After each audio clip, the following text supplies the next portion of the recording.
Hello, everybody. I just had to share this morning. I don't do a lot of these short recordings, but I did run across a really great article in Forbes. And I just wanted to take a quick moment and talk culture and culture change that works. So, the name of the article is 20 Common Mistakes Leaders Make When Shifting Company Culture. And again, highlighting the ones out of the article that matter most to keep your focus on to make sure you don't do these things, right? The biggest thing leaders get wrong, they treat culture like a marketing slogan. I know this sounds familiar. We've all been warned against just slapping our core values on the wall and not really using them in our everyday lives. And so, again, it's not just a poster on the wall, it's what people see every single day in how decisions are made, how leaders behave, how your team shows up, and also how people are held accountable. All these things so incredibly important, and people are watching, right? So it also starts with a clear and consistent vision. It's not just vague buzzwords. If your team can't articulate what that culture actually looks like in practice, in meetings and hiring, performance evaluations, then it's not going to stick, according to Forbes. And I would agree. So you can't talk your way into culture change either. Even if you were a very compelling leader, a salesperson in marketing, or whoever you are, CEO, owner, you can't talk your way into culture change. The action matters more than the rhetoric. Leaders must, again, model the behaviors that they want to see and reinforce in their people. And if leadership isn't a living, live thing, nobody else is going to gravitate towards it. It has to be something that's alive and in your ecosystem.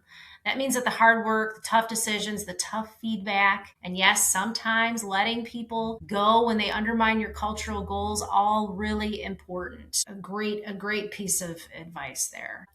It's shaped by the stories that your people tell. It's not just shaped by the leaders alone. The leaders can say what culture is at the top. And yes, in a lot of cases, they own it. But don't we all own culture, and don't we all create it, right? And so when they're telling stories, when your team is telling stories about what it's like to work in your organization, what are they saying? These stories become the emotional glue that actually changes behavior. So when you're thinking about what is our story, what are people saying? It's not what you're writing, it's what people are actually saying the story is. And don't underestimate trust. We talk a lot about that here to Elevate. Trust is one of our core values.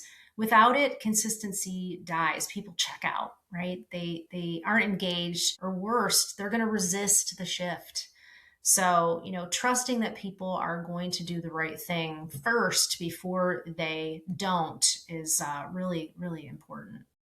So, if you're serious about culture change this year, just start here. Lead by example every day. Align action with your words, right? So from the top down, those things have to align, and anchor culture in real behaviors, things that actually are happening and the stories that reflect them. Culture change can be done. I've seen it done. I've seen very successful culture changes with clients and other people that I know, but it's only built if your rhythms, your decisions, and how you show up as a leader are positive, right? So if you want to talk more about how this shows up in your business, in your operations, and in leadership, let's definitely connect. Thanks so much for listening to my short today.